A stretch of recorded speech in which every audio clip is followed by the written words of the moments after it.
Você não vai acreditar no que vai acontecer nessa aula. A gente vai corrigir mais uma prova da Sesgran Rio, porque se na sua trajetória aí de vida, no seu plano de vida, você precisar fazer um concurso da Sesgran Rio, seus problemas acabam agora. Vamos conhecer a prova que a gente vai corrigir hoje e eu vou dar aqui, mais do que a aula de português, vou te dar as dicas precisas que você, de fato, vai necessitar para resolver a prova com excelência. Tem sempre uma confusão que paira aí no ar, e se você está aqui comigo, vai ter que acreditar em mim, hein? A dúvida é, lê o texto ou não lê o texto? Lê o texto ou não lê o texto? Leia o texto. Gente, deixa eu falar com vocês uma coisa. O objetivo de você fazer uma prova de concurso é você acertar o maior número de questões. E aí, se você vai para o enunciado das questões, principalmente de interpretação de texto, sem ter lido o texto antes, você está prontinho para cair no que vocês aí chamam de pegadinhas de prova. Eu vou chamar de distratores. As questões de interpretação de texto, elas são feitas para que você erre nesse modelo aqui de interpretação tradicional. Nesse caso, é ler o texto primeiro, leia o texto primeiro, porque você vai estar apto a resolver as questões sem perda de tempo, sem ter que refletir, sem ter que ficar voltando o texto com dúvida. Não tem dúvida. Além disso, você ganha a oportunidade de ler um texto que normalmente faz você refletir sobre a vida. Se tem uma coisa que vale a pena é ler texto de prova de português. Eles são muito legais e eles tornam você um pouco melhor na vida. Aproveita a oportunidade. Tá cansado, tá tenso ali, ó, para fazer a prova, chegou no concurso, aquela confusão, já assinou seu nome, fiscal de prova, leia o texto da prova de redação, da prova de português e seja feliz. Então, vamos fazer isso, vamos ler o texto aqui juntos, sem nenhum batedor, sem nenhuma confusão, vamos ler o texto porque é o que tem que ser feito. A Bela e a Fera. Um dos desejos de minha infância foi habitar um palácio como o da Bela e da Fera, evidente que sem a fera. Tinha tudo do bom e do melhor naquele palácio. As luzes se acendiam à passagem da moça, a mesa estava posta, havia solidão e silêncio, ninguém enchia o saco dela, a fera providenciava tudo e ainda fazia o favor de não aparecer, não queria assustá-la. Eu imaginava um palácio mais modesto, seria a minha própria casa, apenas com um acréscimo. Em todas as paredes haveria umas torneirinhas que despejariam guaraná no meu copo. Eu era louco por guaraná. Ficava triste quando tomava um, confinado numa garrafa banal que mal dava para encher um copo. Queria mais, e muito. Daí que sonhava com torneiras em todas as paredes. Bastava abri-las e o guaraná geladinho jorraria para matar a minha sede e me tontear de prazer. Nossa, é a pessoa que gosta mesmo de guaraná, né? Vamos para a página 2. A injúria do tempo, somada ao desgaste dos anos, sepultou o delírio. Mas fui fiel a ele. Não tive outros pela vida afora. Esqueci a Bela e a Fera, o Palácio Encantado, as torneirinhas jorrando guaraná. Eis que, deixando de ler historinhas infantis, de repente descobri um sucedâneo, bem, verdade que às avessas, a internet. Ela não me deslumbra como os contos de Grimm e Perrault. Pelo contrário, me aterroriza. Mas tem alguma coisa de encantado. Toda vez que abro a caixa postal, é como se abrisse a torneirinha daquele palácio que a memória não esqueceu, mas a vida demoliu. Não recebo o guaraná mágico para matar minha sede e me tontear de prazer. Recebo mensagens propondo regimes de emagrecimento, oferecem-me terrenos que não quero comprar e viagens que não pretendo fazer. Vez ou outra, pinga uma gota de afeto. Mal dá para encher o copo e embromar a sede. Ouvi dizer que a internet está na idade da pedra, mas um pouco ela poderá me dar mais e melhor. Um dia, abrirei o computador e terei o guaraná que não mereço. Ó, fala sério, gente, se Carlos Heitor Coni não arrasou nessa crônica aqui, né? E nesse caso, a gente reconhece o texto como uma crônica porque ele parte de um fato do cotidiano, ele está ali lembrando, né, de um delírio da infância e a partir daí ele faz uma reflexão de um assunto da atualidade. Então, ele pega essa lembrança e discute sobre a internet, né, sobre o que a internet oferece para o usuário. É um texto excelente, cheio de metáforas, e agora a gente entendeu que ele compara a vida dele hoje com o delírio da infância, não é isso? Pronto, sabendo disso, tendo entendido o texto, você está agora apto a se submeter às questões. E aqui é o seguinte, nós vamos fazer as questões muito mais do que com o objetivo de certo e errado. Claro que a gente quer acertar e errar, mas é com a intenção de entender o que tipo de estratégia a banca espera que você tenha quando vai resolver uma prova. Aqui é Sesgran Rio e vamos embora fechados aqui na Sesgran Rio.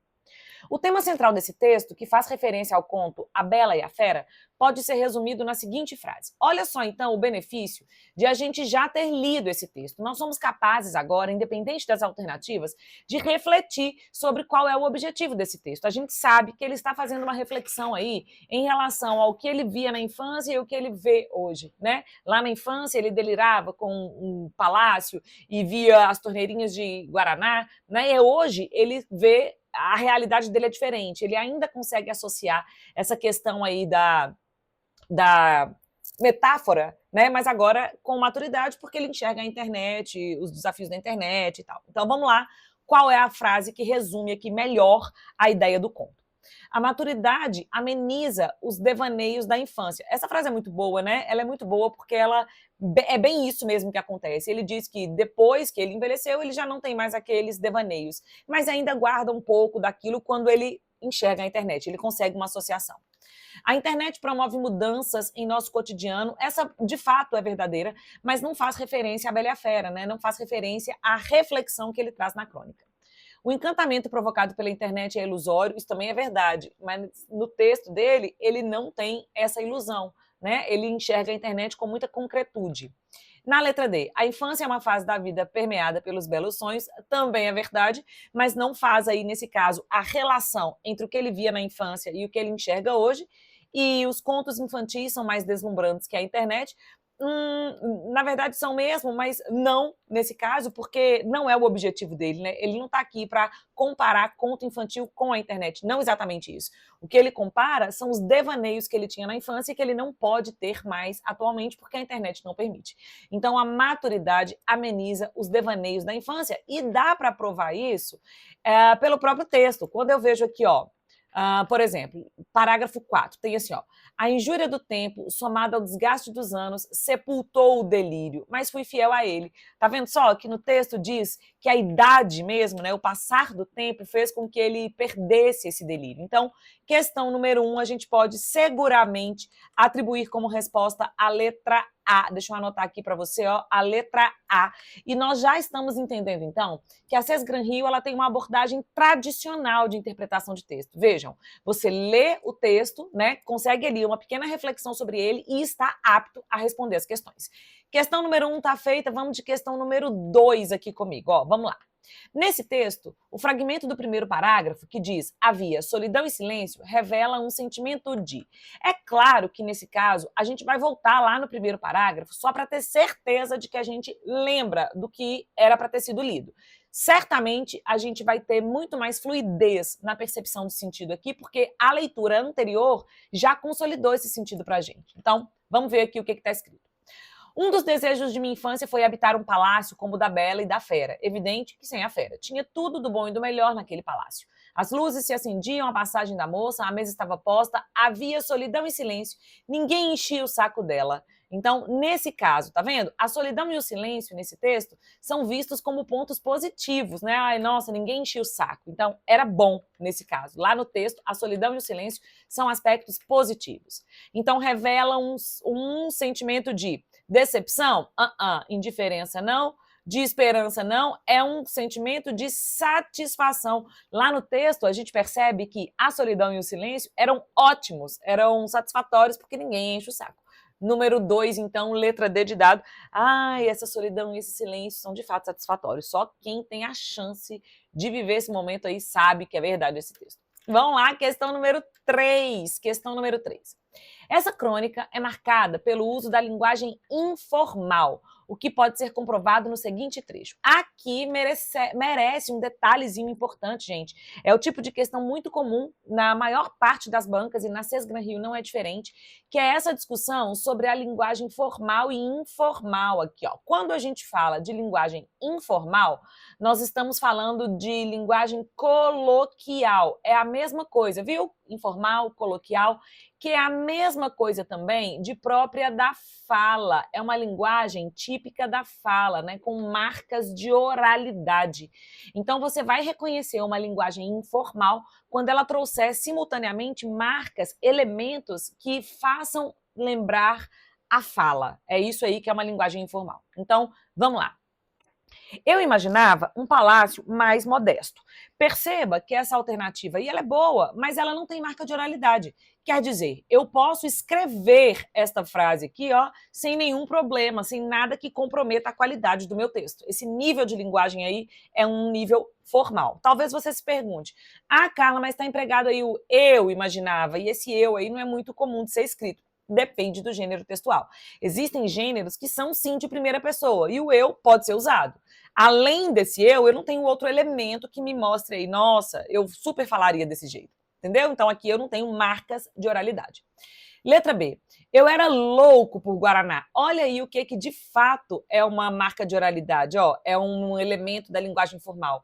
Eu era louco por Guaraná é exatamente como nós, no dia a dia, somos capazes de falar. Gente, eu era louco por Guaraná. Tá vendo que isso é uma expressão típica da fala? Letra B é a resposta. Vamos ver as outras.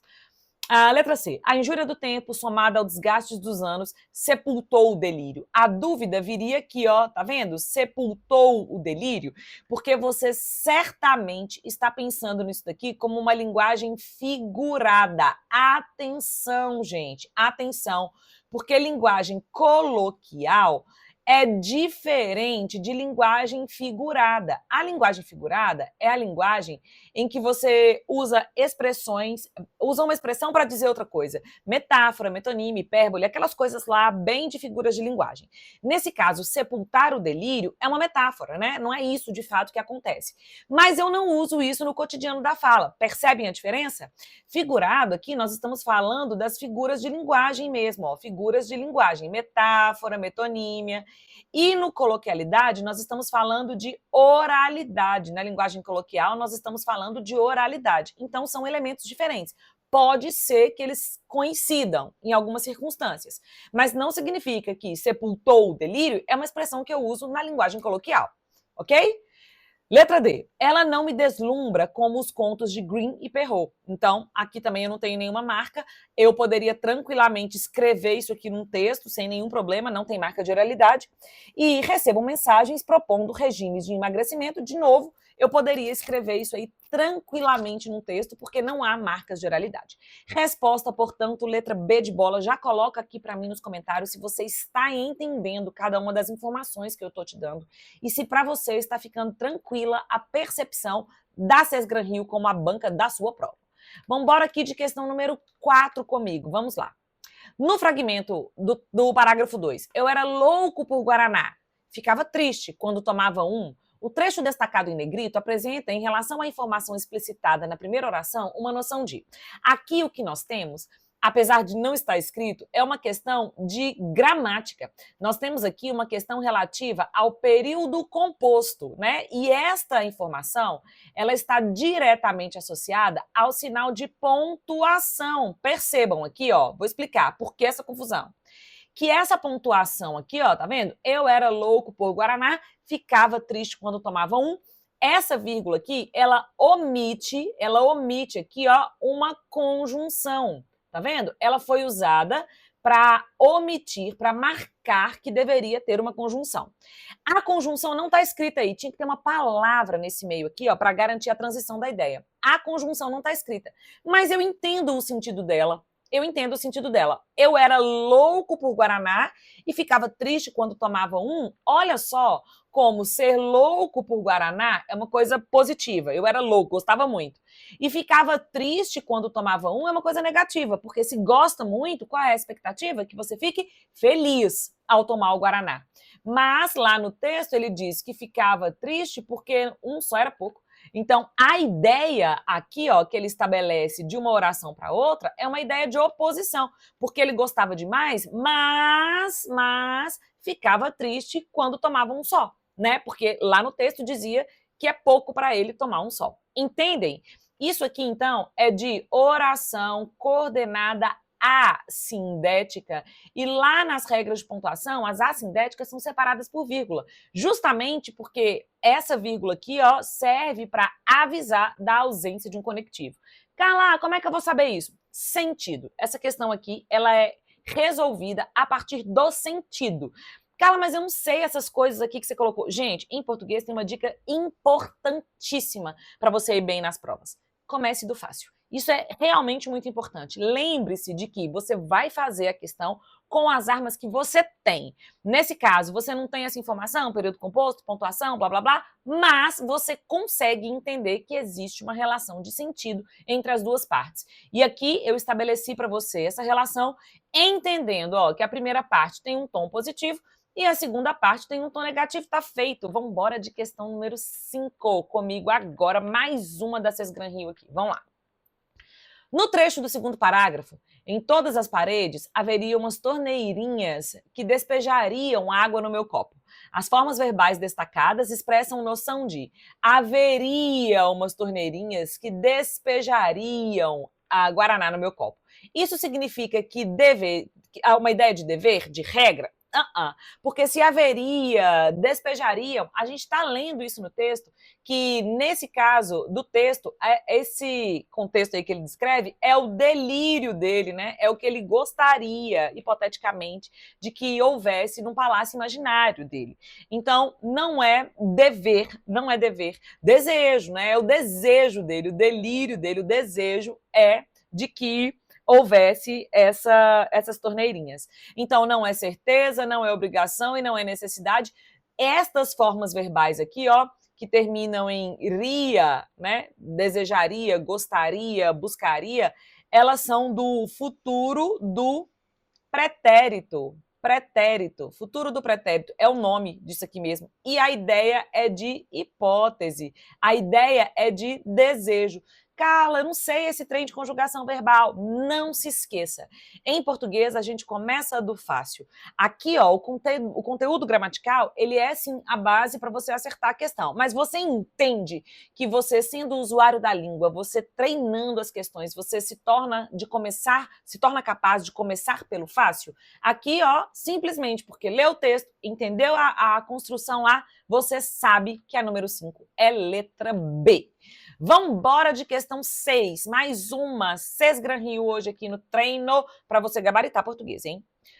O termo delírio, empregado no terceiro parágrafo, retoma a ideia de... Veja que aqui, olha, é o tipo de questão que eu não vou, Carla, fazendo a prova, jamais vou me submeter a ela sem voltar ao terceiro parágrafo, porque eu não tenho nem contexto, né, para poder retomar essa ideia. Ali está dizendo, na questão está dizendo, no terceiro parágrafo, a palavra. Eu vou precisar voltar lá para ter certeza de que referência é essa. Bom, eu vou voltar, porque esta prova para mim aqui vai resolver a minha vida, entendeu? Meu objetivo aqui é ser aprovada no concurso.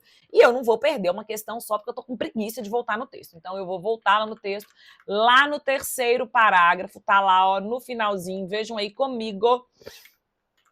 Tá escrito assim. Não é terceiro, não, viu? Tá errado aqui na questão, é quarto. Deixa eu corrigir para vocês, viu? É quarto parágrafo, vou deixar corrigido. Quarto parágrafo. Terceiro, quarto parágrafo. Olha lá. A injúria do tempo, somada ao desgaste dos anos, sepultou o delírio, mas fui fiel a ele. Não tive outros pela vida afora. Então, aqui tá falando de um delírio que eu vou ter que voltar no texto, porque o delírio aí eu não tenho clareza do que é, né? Porque tá ainda anafórico. Então, eu volto lá no terceiro parágrafo. Queria mais, e muito. Daí que sonhava com torneiras em todas as paredes, bastava abri-las e o guaraná geladinho jorraria para matar a minha sede e me tontear de prazer. A injúria do tempo, somada ao desgaste dos anos, sepultou o delírio. Qual é o delírio aqui nesse texto? Tá vendo só? Quando diz o delírio, é o delírio lá da frase anterior, né, do parágrafo anterior, que diz que ele queria uma torneirinha de guaraná jorrando, jorrando, jorrando. Pronto, já sei a resposta. Agora vamos lá na questão. E aqui, já fiz a correção, tá bom? É no parágrafo 4. Aqui, é no quarto parágrafo. Então, o delírio é adorar histórias infantis, não. É ter do bom e melhor, não. É gostar de refrigerante, não. Ele gostava de guaraná, né? Especificamente de guaraná.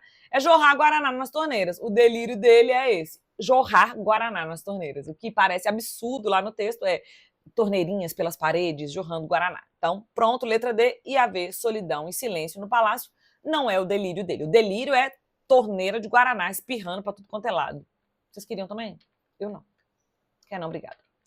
Questão 7. Vamos lá de questão 7.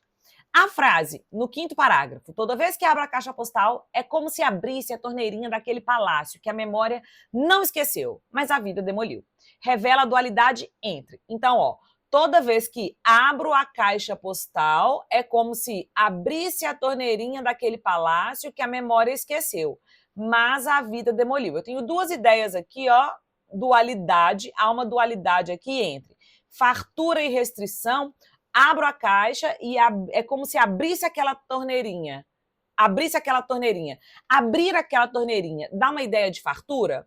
Dá uma ideia de ilusão, de desejo, de ambição ou de urgência. Aqui, tá vendo só que eu vou precisar dividir minha cabeça em duas partes. Esse tipo de questão, a gente pode resolver, a gente consegue resolver pensando em duas partes. Se já disse que há uma dualidade existente entre, eu já entendi que uma parte vai dizer uma coisa, a outra vai dizer outra. Então, abrir a caixa postal é como se abrisse a torneirinha daquele palácio que a memória não esqueceu. Então tá, nesse caso, abrir a torneirinha me faz pensar, assim, em fartura, né? Porque lá no texto é muito guaraná jorrando. Me faz pensar em ilusão também, porque o próprio texto chama esse pensamento dele de delírio. Me faz pensar em desejo? É como se abrisse a torneirinha? Sim, me faz pensar em desejo. Me faz pensar em ambição?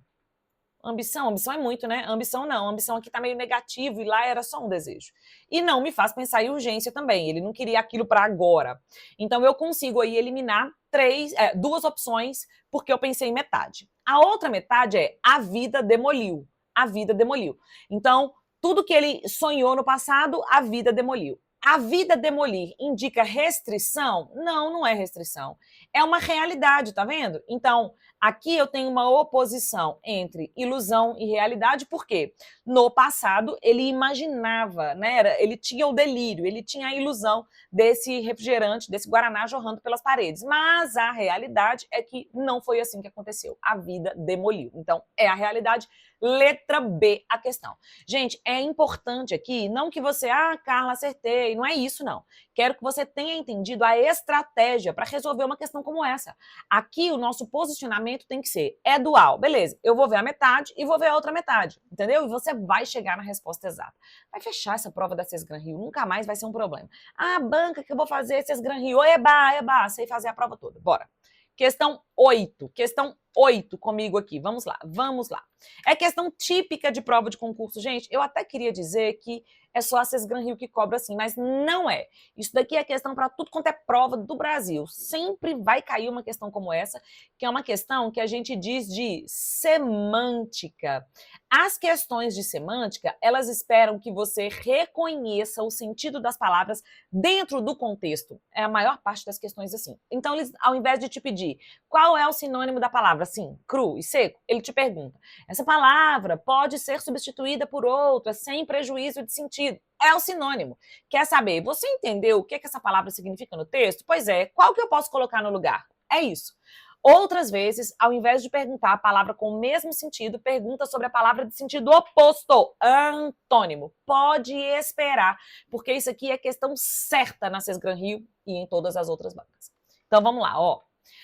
Eis que, deixando de ler historinhas infantis, de repente descobri um sucedâneo, bem verdade que as avessas, a internet. Nesse caso, sucedâneo não é uma palavra que a gente usa no cotidiano, né? Mas a gente consegue entender o que aconteceu dentro do texto, né? Qual foi a intenção dessa palavra dentro do texto. Ele está dizendo que ele deixou de ler historinhas e, de repente, descobriu a internet. Quer dizer, as historinhas infantis deram lugar à internet, tanto que ele faz isso como uma espécie de comparação, certo? Então não é uma imitação, porque ele diz, inclusive, que não é igualzinho, infelizmente, porque ele queria que fosse. Não é uma ocupação exatamente, né? Tá, ocupou o lugar de, mas quando ocupa o lugar de, faz o quê? Substitui, que é a melhor palavra. Não é um divertimento. A internet para ele nem é divertida e acontecimento seria muito neutro, né? Eu não posso pensar, descobrir um acontecimento, né? Não é isso, é descobrir um substituto das historinhas infantis, que é a internet. Letra C, a resposta, questão de semântica, pode esperar ela na sua prova. E vamos de questão 9, que agora chegou a questão que tem natureza puramente gramatical. Sim, gente, eu preciso lembrá-los de que as bancas, elas cobram, e a Sesgran Rio não é diferente, questões que são puramente gramaticais. Então, vai pegar aqui, sim, uma parte do texto, né, um trecho, frases do texto, mas o objetivo da questão é que você saiba a regra, ponto final. Né? Então, pode esperar que pontuação e concordância verbal e crase são regência, são as principais matérias de natureza gramatical mesmo, daquela, ó, sabe a regra, não sabe a regra, que você vai precisar colocar na sua lista de estudos. A questão 9 pede que você discuta, que você se lembre do emprego adequado da vírgula, tá vendo? Então, aqui é pontuação, é o emprego de vírgula e a gente aproveita para fazer aquela revisãozinha de vírgula. Olha só.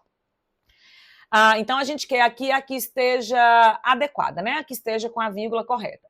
Sempre senti um grande fascínio pelo encantamento da internet. Essa vírgula aqui, ó, não existe, porque é fascínio por, tá vendo? Eu tenho aqui um termo que completa o outro. Termos que se completam estão aqui na ordem direta, essa vírgula aqui está errada. Toda vez que imaginava o Palácio dos Contos, sonhava com aqui. Mais uma vez, ó, eu tenho esse termo aqui que serve para completar a palavra anterior.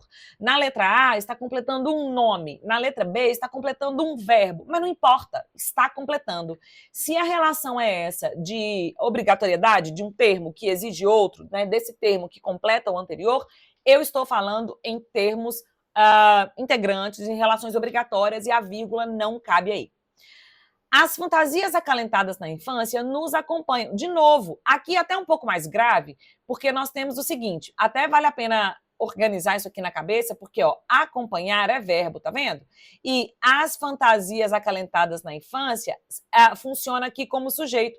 Você nunca, jamais, para sempre não, nunca vai separar o sujeito do verbo. Então, erradíssima a letra C, e você pode colocar num post-it aí, pregar na geladeira a informação de que não se separa o sujeito do verbo. Essa informação é básica de língua portuguesa e só de bater o olho na letra C, você já diz, não, não é, porque não separa o sujeito do verbo. Começa do fácil. Começa do fácil. Vai estudar pontuação? Começa do fácil. Não se separa o sujeito do verbo. Põe aí, ó, não se separa o sujeito do verbo.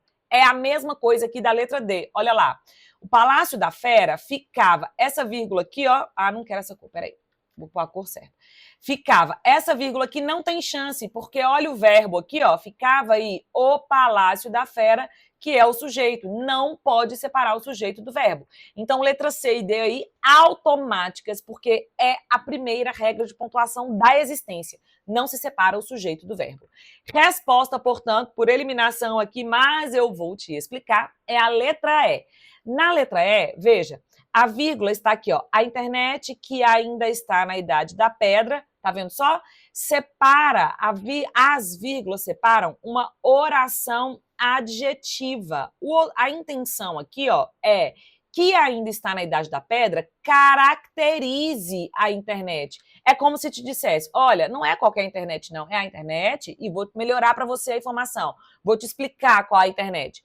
Que ainda está na idade da pedra, então esse termo explicativo, essa oração adjetiva com valor explicativo, ela é separada por vírgulas, portanto, letra E a resposta.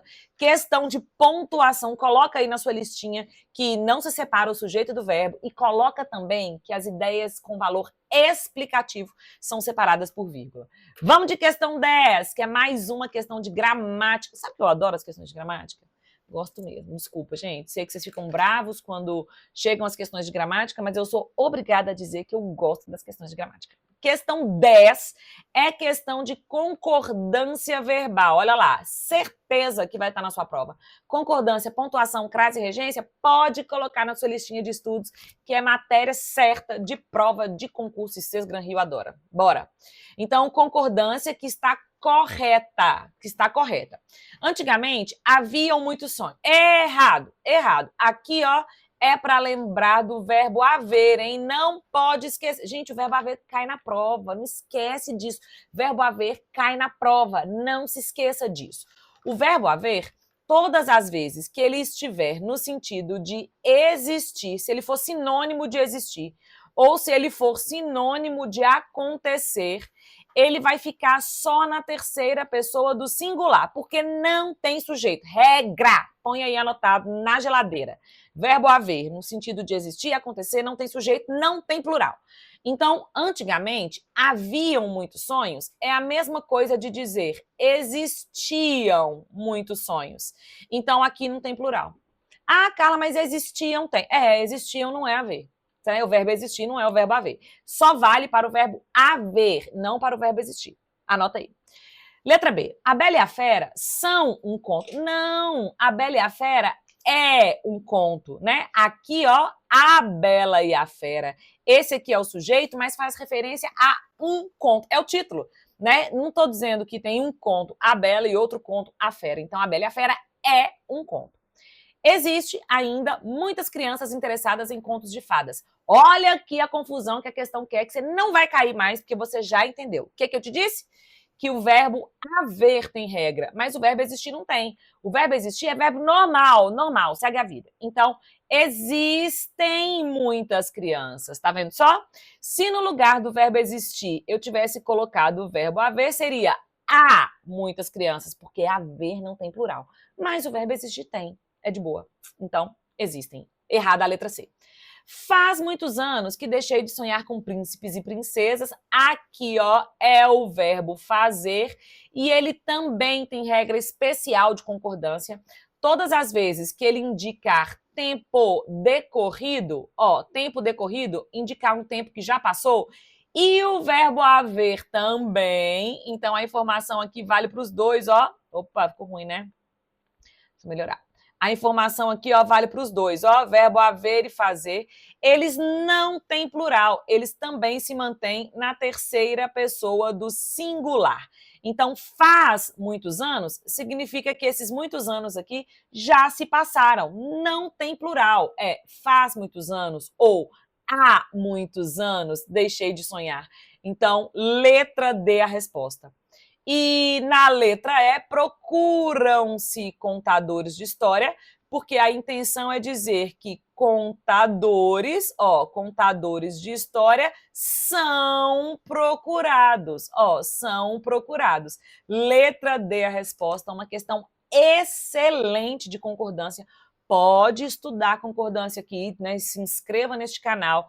Tenha certeza de que a gente vai precisar disso daqui na vida, porque a CES Gran Rio vai cobrar isso de você com certeza absoluta. Muito importante que você tenha entendido, espero verdadeiramente ter te ajudado nisso e que você esteja inscrito para não perder as próximas correções. Afinal de contas, você quer fechar a prova de português e eu quero te ajudar nisso. Então, fechou? Tá explicado tudo aí direitinho e vamos embora para a próxima.